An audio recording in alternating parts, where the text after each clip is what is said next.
Welcome to the Don't Call Me Caddy podcast. We are here at the CanWest Veterinary Conference, and we are joined by Ashley Nicholls of Reach Agriculture Strategies. Welcome, Ashley. Thank you for being here with us. Thanks for having me, guys. Yeah. Thank you for being here. Yeah. So My you were speaking the other day. You've got another lecture tomorrow. That's exciting. Is your first time at the CanWest conference? Yep, first time at CanWest. Really excited to be in Banff. It's always nice to get to stay in fancy hotels at conferences. But you're from Canada, are you not?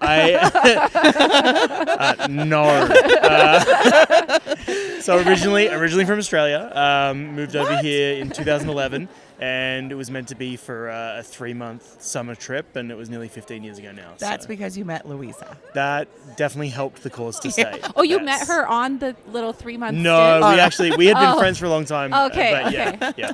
Yeah, and so what were you here for the 3 months? Were you on the ski hills? Was it the No. stereotypical? So, funnily enough, I might be the only Australian in Alberta that has never worked on a ski hill. Okay. So I came to work at a summer camp. So, Fun. yeah, so straight out of high school.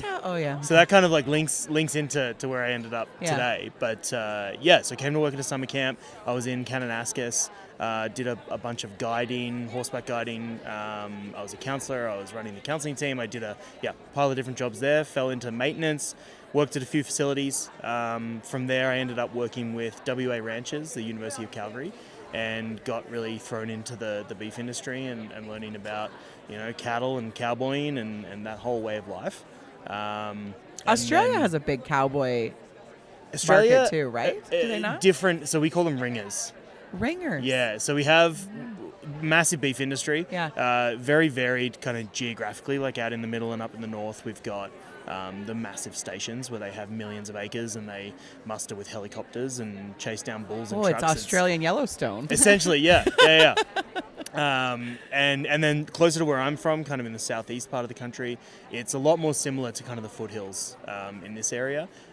Rolling hills, grasslands, so lots of beef, sheep, canola, wheat, that sort of thing. So are they wearing cowboy hats though? They are wearing hats. They are similar to a cowboy hat.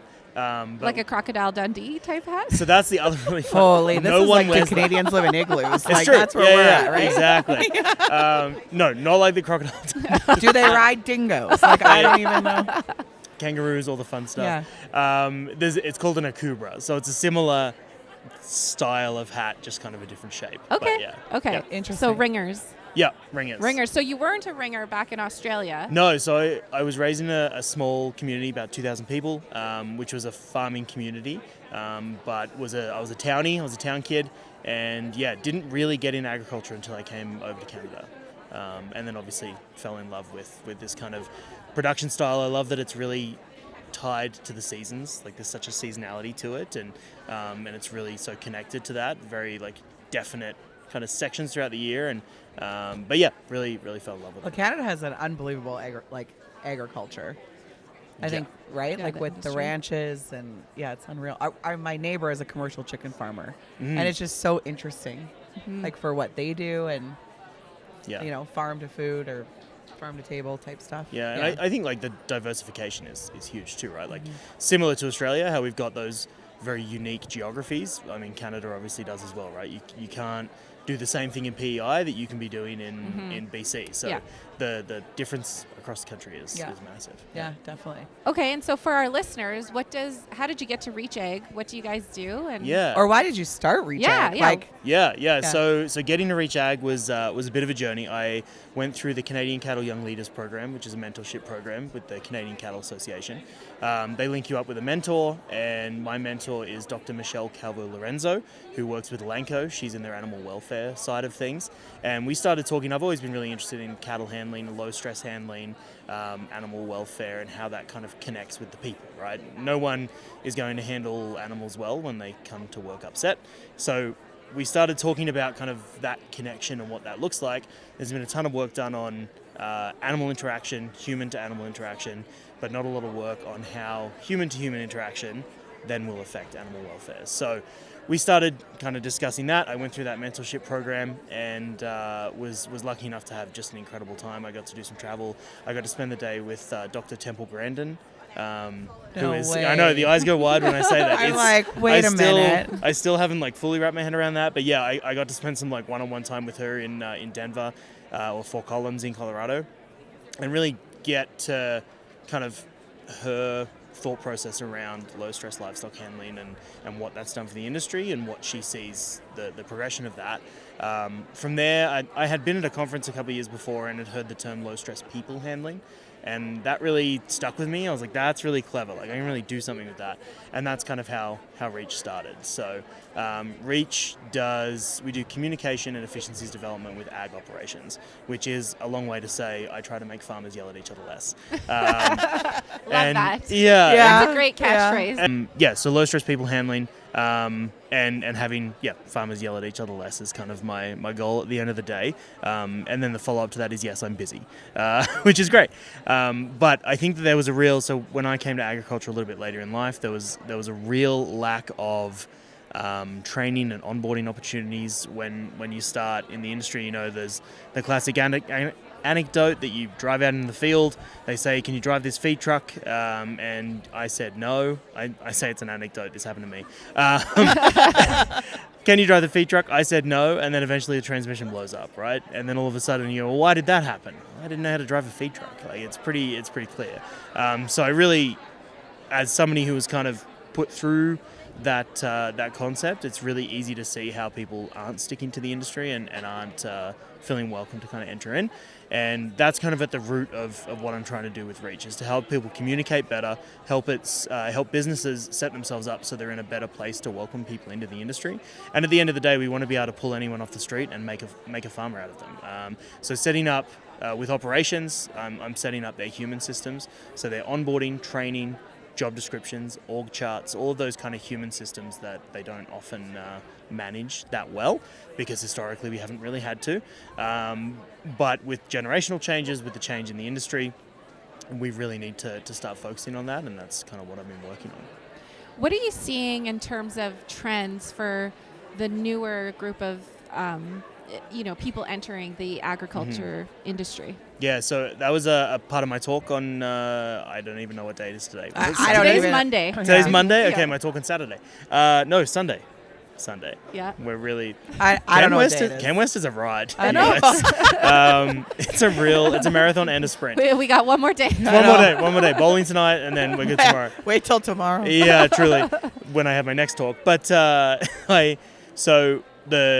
during that talk, I talked about the different demographic that we're going to be working with. So that talk was about client-vet communication, how our veterinarians can communicate better with the differing generations, the immigration workforce that's coming in, a very, very different avatar of what a rancher is or a farmer is. So what we're seeing differently as far as a generational change, bring my microphone up for you, what we're seeing differently from a generational change is obviously Gen Z wants to be involved. They want to know what's going on. They want to have some ownership, some proper buy-in to what's going on around them. And they also are really tech savvy. You know, they were raised with tech. As millennials, this is another part that I mentioned in the talk, is that millennials, everyone loves to roll their eyes and go, oh, millennials? I'm a millennial. I'm also a millennial. Yeah, same Millennial? here. Yeah. Kaylee? Gen Z. She's right on the cusp. I'm a cusper, yeah. Okay. Zillennial. Oh, God. That's the thing.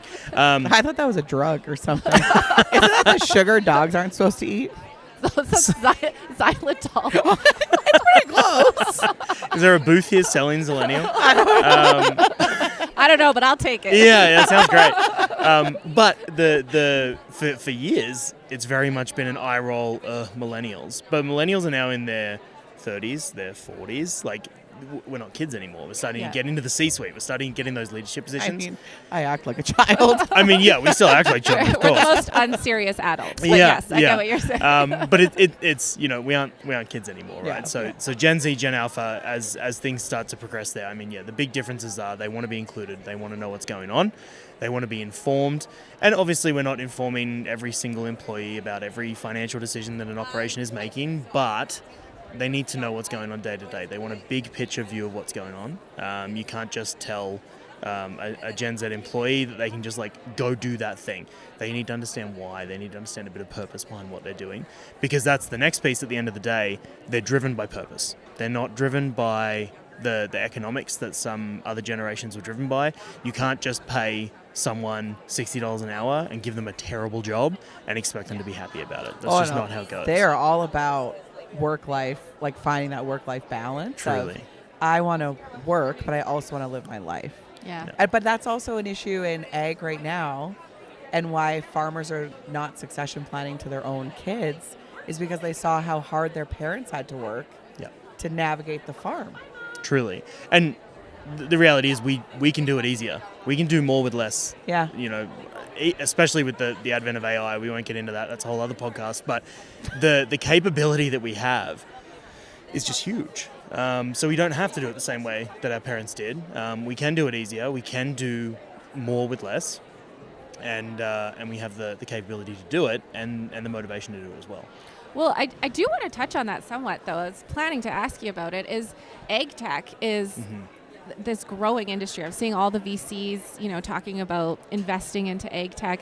How do you think, we don't have to get into the details of AI and how it works, but how do you think these new technologies are going to change the face of what agriculture looks like, especially from a human perspective and again, the demographic of who's going to be working in this field? Yeah, so I mentioned this in my talks that I do, is that as far as our machinery is concerned, we've got it to the point where it's almost fully automated, right? There are self-driving tractors right now. They're obviously not widely produced, but it's getting there. And it will get there way quicker than it would have 10 years ago. So there's a massive change in the machinery side of things. There's a massive change in our livestock, but also at this point, when we're talking about livestock production changes, they're fairly minimal changes compared to what they used to be. When they introduced Draxon into feedlots, that was an absolute, game changer when it came to, issues with mortality and such in the feedlot. But when we're talking about our humans, that's where we really need to put in the work, and that's where the change will really happen. So when I'm chatting with veterinarians about this sort of work, when we're communicating with clients, veterinarians have amazing protocols. We have amazing data, we have amazing science that we can work on and give to producers to make sure that they can do the best work that they can do. But if the producers don't understand what they're doing, and if they don't understand how to do it, and they don't understand why they're doing it, then the protocol's useless. So when it comes to the next step in ag tech, there's the two pieces to it. Number one, is it worth it? There's lots of VCs out there. There's lots of fantastic, venture programs that are supporting companies that are developing these amazing ag tech pieces. But will it actually make a difference? Will the investment actually pay off for the producer, and is it worth it? And then the second piece to that is, do you have the humans to enact that tech? Because again, at the end of the day, if you're perhaps someone of an older generation that is not quite as technologically advanced, throwing a cattle management system at them, like a data management system that runs on Access and Excel, and asking them to do a VLOOKUP to find a tag, it's just not going to happen. You said Excel, and then I completely lost you. There it is. Because I'm like, Excel, I can open it, and I can type in maybe a formula that may or may not work until I send it to my younger staff that will be like, Jillian, you're terrible at Excel, just let me do it. Yeah. And there are some, not to paint everyone with a wide brush, there are some incredible individuals out there that, obviously members of the older generation developed these systems, right? Yeah. They invented these management softwares. But the vast majority are not comfortable using those, and at the same time as being not comfortable using those, they're the ones that are making those major business decisions to enact it. There's a pretty big disconnect there that needs to be kind of looked at and worked on. Well, and one of my friends, Dr. Tommy Ware, and he is a younger generation DVM practice owner, bovine only, and he is all about, like, he uses so many different systems, and trust me, he's had to fix PowerPoints for me. I'll be like, how do you fix my slide deck? He's like, at least you call it a slide deck. And then he can add, like, he shows you how to animate things, right? Yeah. But their practice is so focused on their producers. Yes. And making the producer's life so much easier. And it seems like that practice is very much about collaboration with each other. Big time. And you had Dr. Tommy come speak for you. Yeah, right? so I did, there's a little side pitch. We haven't got any coming up, but we might as well mention it. But I run a seminar series called Ranch Talks. And the idea behind Ranch Talks is we have these wonderful events and these wonderful conferences that are at the Banff Fairmont that cost thousands of dollars to send people to. And nobody's going to send their cowboys, their ranch hands, their processors to this sort of event. And the other large kind of ag-based conferences that are around. The idea of Ranch Talks is we take that education, we take that information to the local communities. So we meet up at a brewery, everyone gets a free beer and a bit of pizza, and there's some talks about various topics. Usually it's about how we communicate with each other. So the first one we did was how we can better talk to each other. The one that we did recently with Tommy was how we can better communicate with our veterinarians. So firstly, fantastic PowerPoint guy. I know. Man, the animations. I know, it's so good. I thought I did good with Canva, and then he pops out this PowerPoint where like things are zooming in and out, and it's incredible. He had cows moving on one of my screens. Like, it was unreal. I don't know how he does it, I but he does. It's that Mississippi magic, I guess. It's got to be. But their practice, the people that they're working with put so much emphasis into communication with their clients, and it's so effective. And that's like herd management. Yes. Like what they're doing, and even the producers, like their ranchers that work with them, like right down to the horses are part of the team in these feedlots. Like it's incredible. Yeah, and that's a huge part of what I talked about yesterday is that at the end of the day, everyone's on the same team. Yeah. When we're talking about, in the vet med space, we're all on the same team. It doesn't matter if you're, out in the feed truck or if you're the person that's helping make protocol decisions. We're all on the same team to get the same result. If you aren't into healthy animals and animal health, maybe find something different. Well, especially on the producer side. Truly. Right? Yeah. Like, and consumers don't realize what goes into food production. Yeah, there's a huge disconnect there. There's some fantastic groups that are doing lots of work to try and bridge that gap a little bit. But there will always be, obviously with the urbanization of the global population, to use lots of Asian words, there's a huge disconnect. And it's going to happen. It's only going to get bigger. So what are we going to do to help that? And Well, and I think what you do or what you're providing the service for is like healthy teams create healthy animals, right? Like animals will sense what's going on. Yeah. And it breaks right down to, when you're doing the handling, when you're looking at animal health results and protocol enactment and all of those things. I went, when I was with my mentor, we got to travel some dairies in the US and chatting with some of the producers there, and they are at the point, obviously dairy has so much information, but they are at the point where if a cow is not performing the way they should in milk production, they can look back, they'll check on their cameras, because everything has cameras around, and check on how that animal was handled, right? Milk production, the line that they like to use is milk production starts in the pen, because if they get prodded along, if something happens and they get startled awake, if they hit a gate, if they get injured in some way, obviously milk production will suffer. So they're going so far as to look at how the animals are handled, and they're able to directly track that to a production result, which is unbelievable. It's fantastic. Yeah. So if a practice wanted to reach out to your services, what do you think would be the best way for them to communicate this with their teams about why they'd be employing your services? What benefit is it going to bring to the practice? Yeah. What'd you say there? I think, like I said at the beginning, less yelling, always nice. Yeah. But when we're talking more specifically vet med, I think it's about, obviously we have retention issues, we have industry-wide employment issues, and the value. There's lots of data out there now to show that employees are putting value on company culture, and at the core of it, that's what I'm looking at is helping develop positive company culture. One of the ways I do that, which is very beneficial for vet clinics specifically, is through DISC personality assessments. It's been brought up. I've heard it 3 or 4 different times at different sessions. Well, even I heard you and our Daniela. friend Daniela, not Gabriella, Daniela, talking about that when you were waiting to come on the show. Yeah.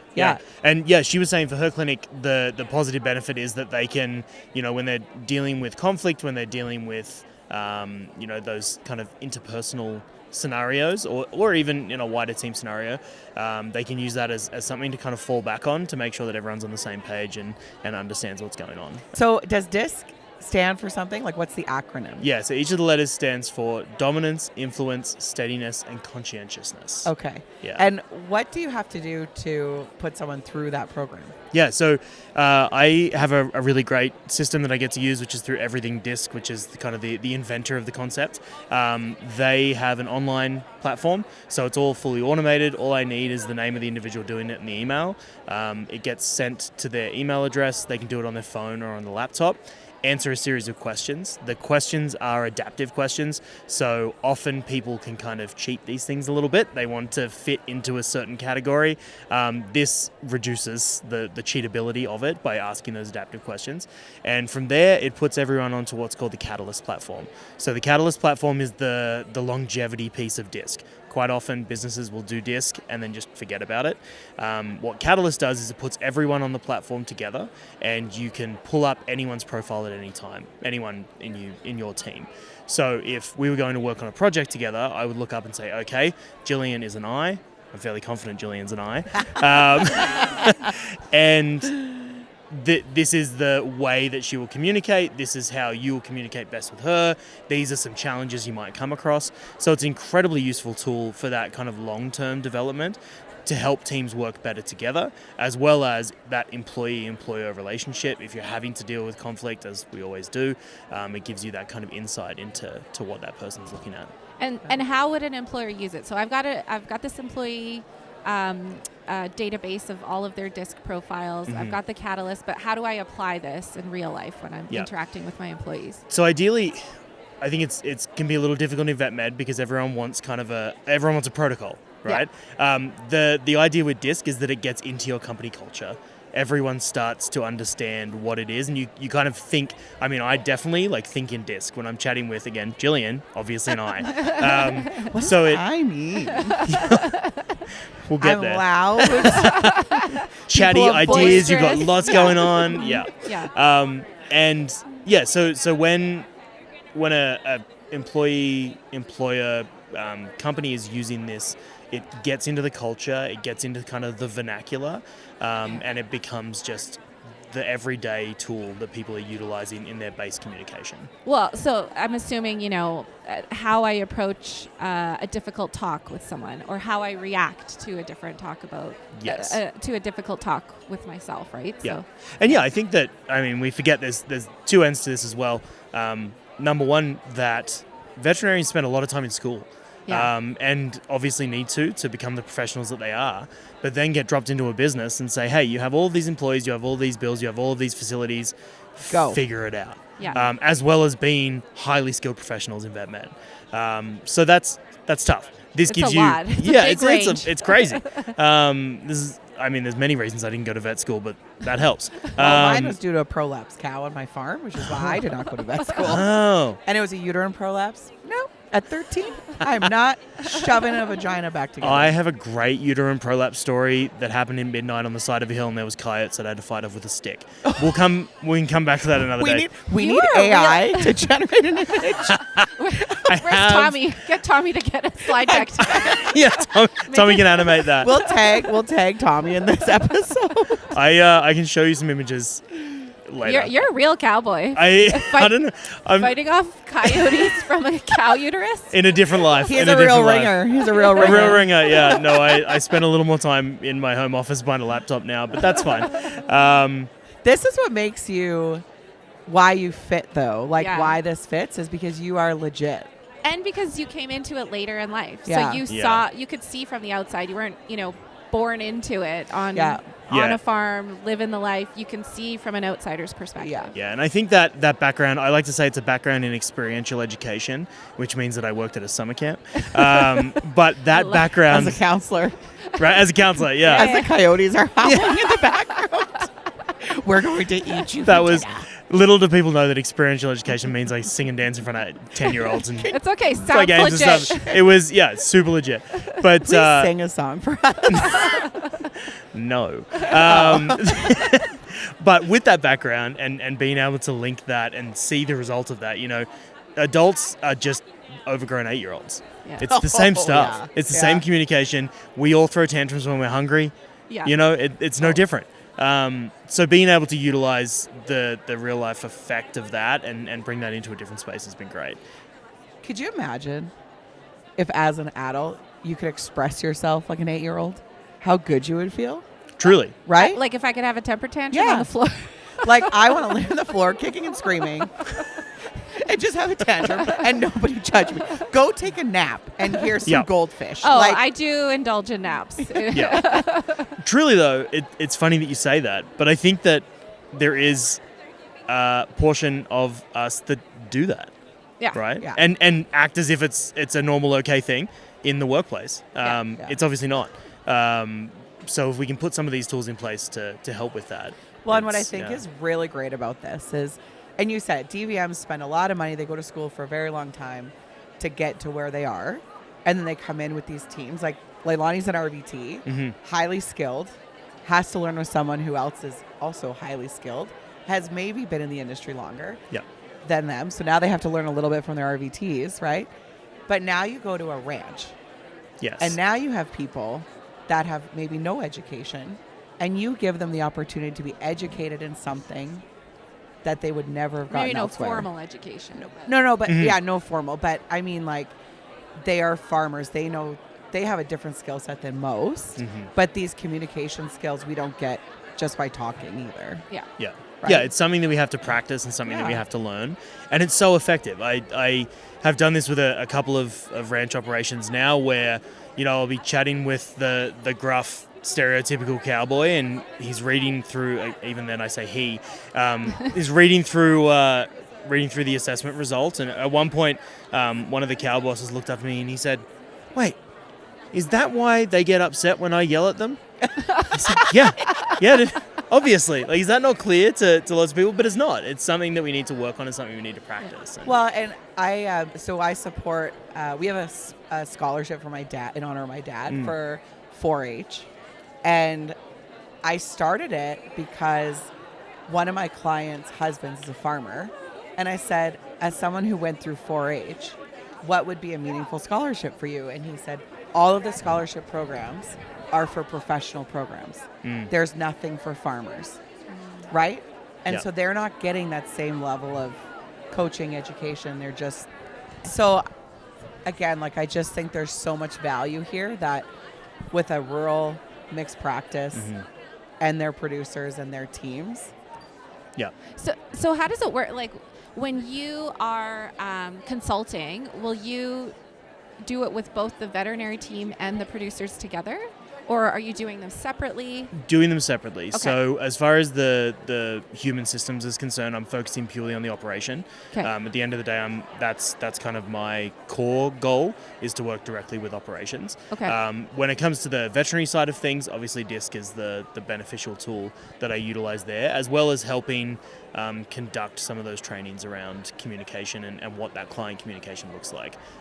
Another part that I to circle back, as we love that term, to circle back, another piece of DISC and the utilization for DVMs and techs and clinicians in general is that it teaches you. So a lot of people will facilitate DISC from a point of the individual, and it's almost as a justification to behavior.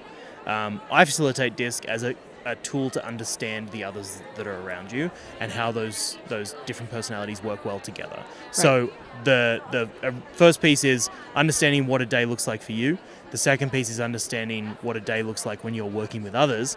The third piece that I like to throw in, especially for vet clinics, is what it looks like when you're trying to communicate with clients. Right. Because if you walk up to a client who is a D-style, somebody that's very straightforward and just wants you to get to the point, and you start telling them, you're asking them about how their day is, what their kid's doing, how the animal feels, they're going to look at you and say, yeah, whatever, and they'll find someone else to give them an answer. But if you understand kind of how they communicate and how they react to things, it's far more effective to be able to get your message across. Yeah. Well, and like you said, it's not justification for bad behavior. I remember this one vet I worked with, and he would do that. He would be like, well, I'm this personality type. Yes. And I told him, I was like, that doesn't mean you get to be a dick. That's Sorry. right. Yes, that is so true. You can feel. Your feelings are valid. That's right. Your behavior is not. That's right. Your feelings are valid, and my feelings are valid as well. Yeah. And we can only control so much as far as reactions to how we act. But if we have a better understanding of what that looks like, Yeah. it's very helpful. So what's the conversation you have with producers when you are, pitching this to them? What I want to hear, like, what's the ROI message that you give them? Because I assume that that's what they want to hear. What's my return on investment here? It's difficult, right? Again, when we're talking about machinery and livestock, there's a very clear ROI. Very clear. If you save hours in the tractor, it's less gas, it's less time, less wages, etc. You can put $1 to it. Exactly. You can put a dollar amount to it. It's a little more difficult to put a dollar amount to what I'm doing. The $1 amount metric that I really do like to mention is the cost of turnover. People really forget the actual cost of turnover. The Canadian Agricultural Human Resource Council, CARC, which I think is a hilarious acronym. Well, with your accent, Right? it's real good. It's different. Can you say deck for us? No, I say deck. That's Kiwis you're thinking of. Oh, okay. Yeah, Sorry, that's different. apologies. Different. Man, They did say cock. Anyway. The Canadian Agricultural Human Resources Council. There we go. They have a cost of turnover calculator on their website, and it's a tool that you can put in to figure out what it would cost for you to move an employee on or for an employee to quit. So I ran some numbers on that just to see kind of where we were at. And with the average minimum wage ag employee in Alberta and a standard manager that makes kind of $25 to $30 an hour, which is pretty standard, with that individual, if that low-level, minimum wage employee leaves your operation, that can cost you anywhere from $15,000 to $19,000 A year? Or like just that one episode? instance. That one instance. So if you have rolled through 4 pen checkers in a year, there's an easy $75K without even blinking. Is that math right? Did I mess that math up? 15, 60. Yeah. You is said why if we're doing 19,000 times 4. if we do 19, What yeah, math we're looking were at you like going 70. on? Yeah. I was going You're to right 15. the first time. Okay. Perfect. Yeah. This is why You're about 80 grand. This is why I partner with numbers people. I don't do. Yeah. Well, Yeah. I'm like 19 round up to 20. Yeah, That's 80. There it minus is. 4. that's right. 76. Bam. Yeah, you were right. Yeah. You were right. I know. So I was like, well, what number? I'm are not we as going quick. I'm not as quick on the. I love you both look at me. I'm like, guys. Well, you're the you finance I person. know, but you round up to 20. I'm the That's I'm the 80, people guy. Subtract 4. If you ask my wife, she hates playing crib with me because I'm too slow at the cribbage? counting. Oh, God. Yeah. Cribbage is Well, a family game for us. The other side of it too, which maybe they haven't thought of either, is the cost of losing a veterinarian for the community. Yes. Just for a practice to lose a veterinarian, the cost is $65,000 USD. Wow. And so you can imagine what that costs that community, because retention and recruitment in a rural community is difficult right now as well for veterinarians. I just sat through a talk on that Yeah. about recruitment and retention of veterinarians in rural communities, There you and the numbers are crazy Yeah. of how many the gender difference, the issues that people are going through with trying to find their partners, like women getting pregnant and leaving practice because they're not comfortable to come back. The numbers are huge, and that kind of ties back to that social sustainability piece too, right? We always talk about, especially in ag, we talk about agricultural sustainability all the time. Yeah. There's 3 pillars to sustainability: environmental, economic, and social. Environmental and economic are kind of sexy. They're kind of easy to show numbers on. They're easy to prove that they work. But when it comes to social, it's just kind of a byproduct. But like you just said, the effect of a vet leaving a rural community has huge implications. Yeah. That This we is why don't you really don't yell think at about. them. Exactly. Yeah. Well, Yeah. and even just think of those 3 pillars and then narrow it down to an individual. If their environment is fucked up, Yep. their economics are fucked up, their social world is now effed up. It's I like that you switched. detrimental. You switched to Oh, F yeah. from fuck on the I was last one. like, wow. I do like saying the F bomb. It's a good one. I know, it is a good one. But like, if you even take that on a smaller scale individually, Yeah. and if we can't control the environment, then we lose the economic status, and then they'll start to lose their social status. Absolutely. Right? Yeah, and that's what I'm talking about with these producers too. Is they're almost creating their own. Well, they have their own micro environment, Yeah. right? They have the Yeah. economics, they have the environment, they have the social piece to it. So what does that company culture look like, and how does that have effect? Do you know what I think would be really interesting if you haven't done this already? Especially because, like I'm speaking at Farm Forward with succession planning farmers. Yep. Is if you've done this exercise with family farms. Yes. So that is my next step. That's my Yeah. goal. So I've been working with a couple of individuals. One of them a succession specialist, and she would love to see me working with the families. Right, there's an interesting piece when it comes to ag families, is that there is obviously the family component that makes things a little difficult.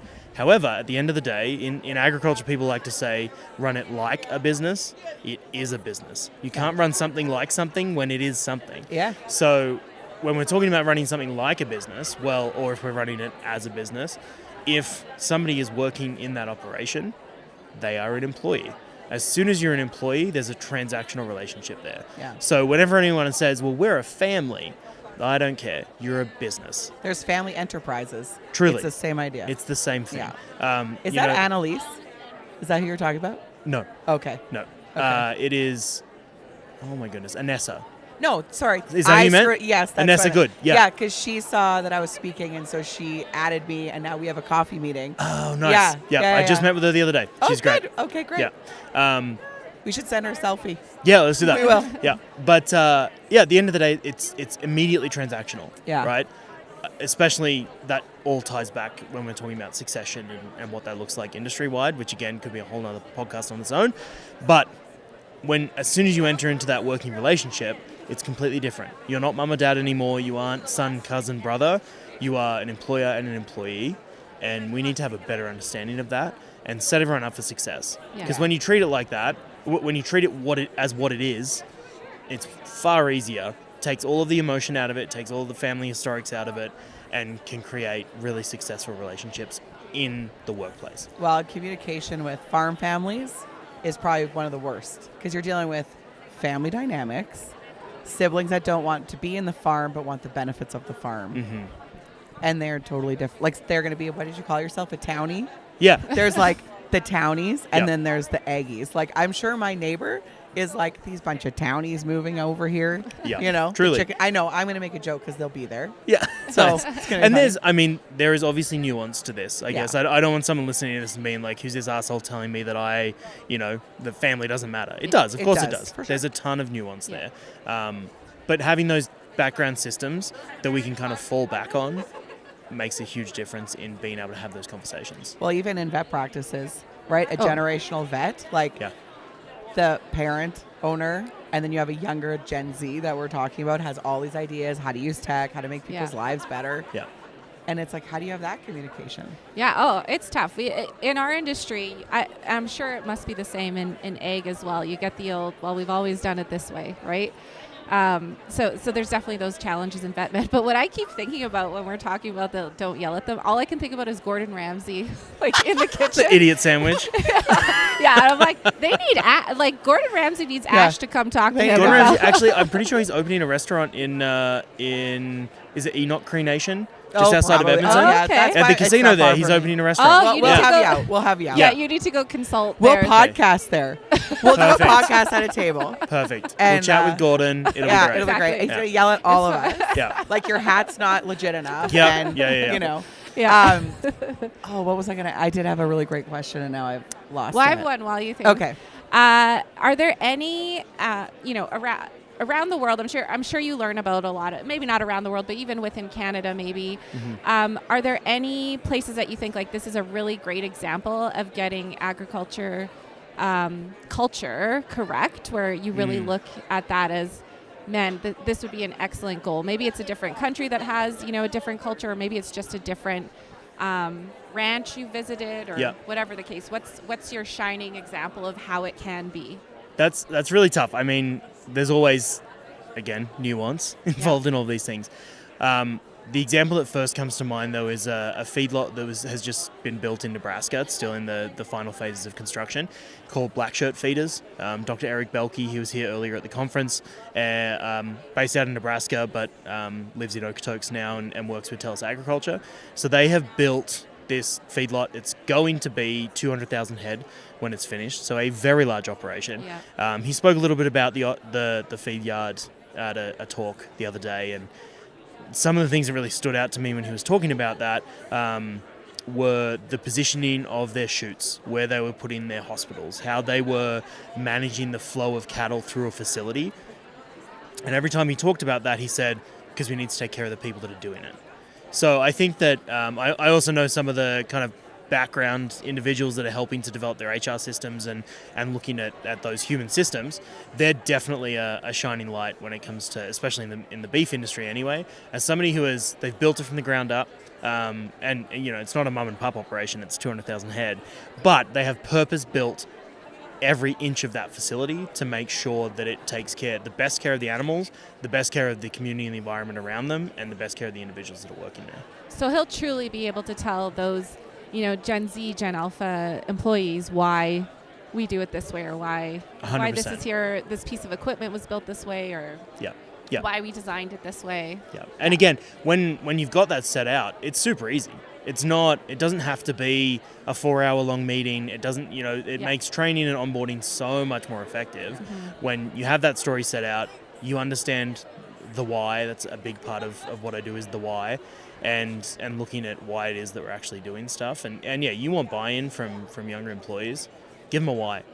It's super easy. Oh, I talk with them in my business all the time. Yeah. You actually have to understand, in order to spend money in finance, you need to know what your why is. Yeah. Right? If you don't know why you're doing something, you're going to be like, why am I spending all this money every month that I don't, and it's the same thing with staff, right? Yeah. Equipment, Well, and anything. if they have a question about why and I can't answer it, I need to. There's a problem. Yeah, exactly. Yeah, and that's this runs through the entire chain. That's another piece. Like, pieces keep coming up, but I want to. In a previous life, I did a lot of postmortems on feedlot cattle, so I spent a lot of time in what we called the dead pit. We need like a very glamorous. Explorative. What is it called? Explorative.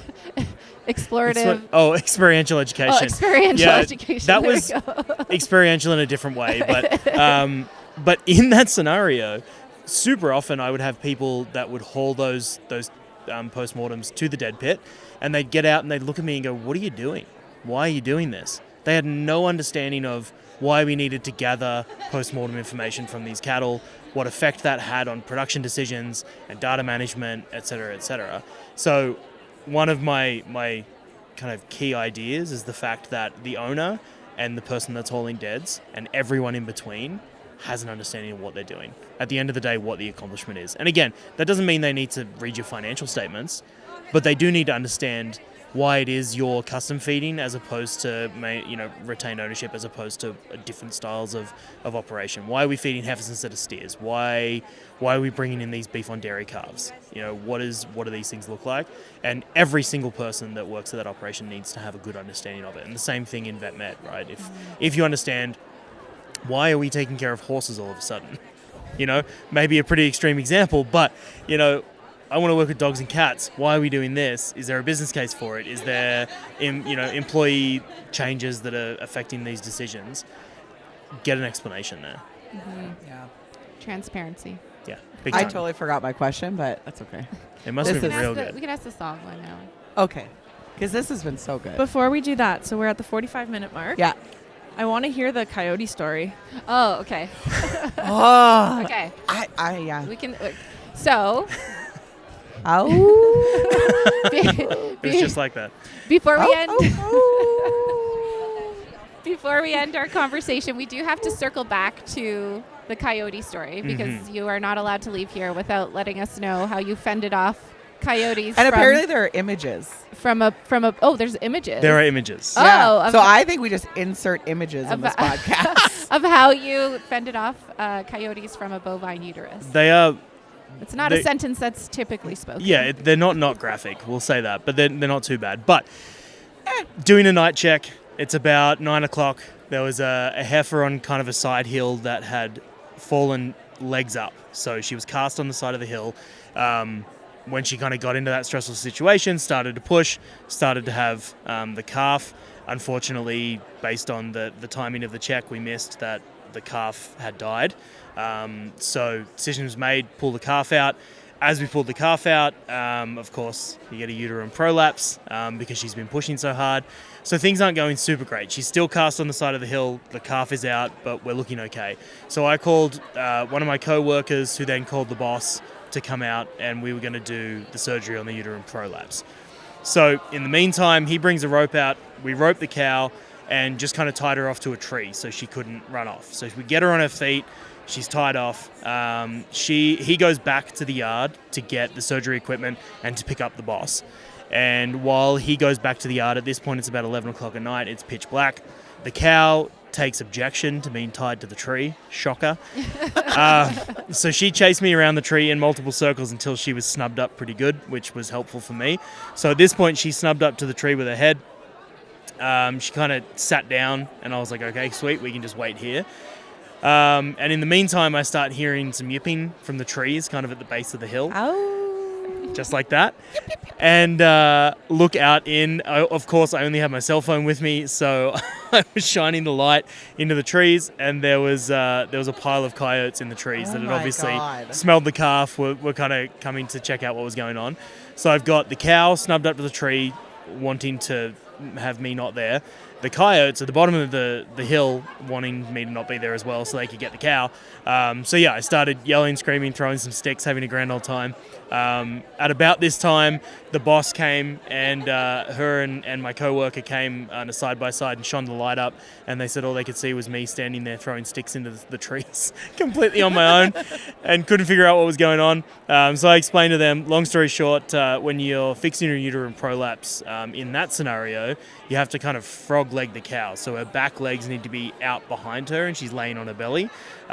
So we got the cow in that position, and to get her in that position, we kept her head tied up. We tied one leg off to a tree, and we realized that there was no other tree to tie the other leg off to. So they found the next biggest thing in the area and tied her off to me. So I hope there's a picture of this. That's the viewpoint, is me tied to the cow. So she's tied off to the tree on one side, she's tied off to me on the other side. My co-worker, he gets the prolapse, puts the prolapse back inside, and while his arm is inside, the boss started stitching around his arm. And of course, the needle, I'm not sure if you've seen a needle for uterine prolapse, but it's pretty hefty. Yeah. So as cows tend to do, she took objection, and she rolled. Because I don't weigh enough to hold her in place, she flew me through the air, rolled with my co-worker's arm inside of her, and ended up on her back, where we then flipped her back over, finished the surgery, and away we went. Wow. So that's the story. Well, that's the commercial. You really are a cowboy. The final piece of this was a couple of weeks later. We had put her in the hospital pens, and the boss had made the decision, the uterus looks good, we're going to take the stitches out and see how she does. And I was doing the very final check of the day, and as I walked back through the pens, I called the boss and said, "Did you take the stitches out?" And she said, "Yeah, everything looked great." And she prolapsed again within minutes. So that was cow 1101. She you never forgot. Never forget that one. She went straight to the coal Wow. pen, and here we are. So So I actually have a personal question for Ash. Yeah. So someone was very excited that we were having Ash on the show. Oh. And she's like, "Oh my God, ha ha ha, Bear! He's the best." How'd you get the nickname Bear? So what I would tell kids is that I worked with bears in the zoo in Australia, koala bears. However, I want to set the record straight, and it killed me to say that, but obviously it's a good story, so you have to say it. But koalas are not bears, they are marsupials. Oh, So koala bear is not a bear. But anyway, that was the story I told the kids. What actually happened was I scratched my back up against the wall one day, and somebody saw me doing it. And when I was working at camp, we all had camp names. And when I scratched my back up against the bed, it looked like a bear. So then I ended up with the nickname Bear. Oh my God. So, Well, Bear. It was lovely having you on the So show. good. We do have one more question, though, to end the show. We ask all of our guests, because we do have a Spotify playlist, a Don't Call Me Caddy Spotify playlist. oh, playlist. Yeah, I didn't Amazing. tell you that part. For- Okay. Made up of all of our guests' songs, or answers to this question. Yeah. So if you could choose 3 songs, one is your walk-in song. So think of the boxers coming down to the Yep. ring. Second one is your win song. So you just, got this contract, you got this big deal, some sort of big win. What You are got to be on the playing Don't Call Me Caddy. Yeah, Caddy exactly. Podcast. Big win. Yeah. Big win. Pumped up. Yep. And then your third is your funeral song. So Okay. what would those 3 songs be for you? So, walk-up song. These are going to be really unexpected. These are not Oh my God. You we're guys- telling all these like cowboy stories, and it's Is not it going to that. be like Sarah McLachlan? No, I wish. That would have been good. Tori Amos. So, number 1 Share. walk-up song is Pony, Genuine. Oh, wow. Right. Riding. My pony. Exactly. Yeah. Wind song, and this ties back to my darling wife, who has a propensity to climb up on the nearest surface whenever this song starts playing and dance. One time we were at Ranchman's in Calgary and it was a barrel and she fell through. But anyway, my wind Louise song. is coming on next to tell that story. Oh, she's gonna be so mad. But wind song is "Mr. Brightside" by the Killers. Oh, right, so every white good. person everywhere. So yeah. good. Funeral song I really struggled with. I couldn't really think of anything without being like super sappy and sad. And I feel like the vibe's been really high for this one. So I'm going to go with, and again, my wife's going to be mad, but I'm going to go with Highway to Hell, AC/DC. Oh, yeah. I'm on a highway to hell. So a classic. I hope my mum doesn't listen to this, but that's fine. That's great. There you yeah, go. there's a funeral song. Perfect. They'll make the playlist. Yeah. So for anyone who wants to get a hold of you, Ash, what's the best way for them to look you up? Yeah, so they can go to my website at reachag.ca, shoot me an email at ashley@reachag.ca, or reachag strategies on Instagram. Amazing. Perfect. Thank you so much. This is great. So good. Thanks for coming on.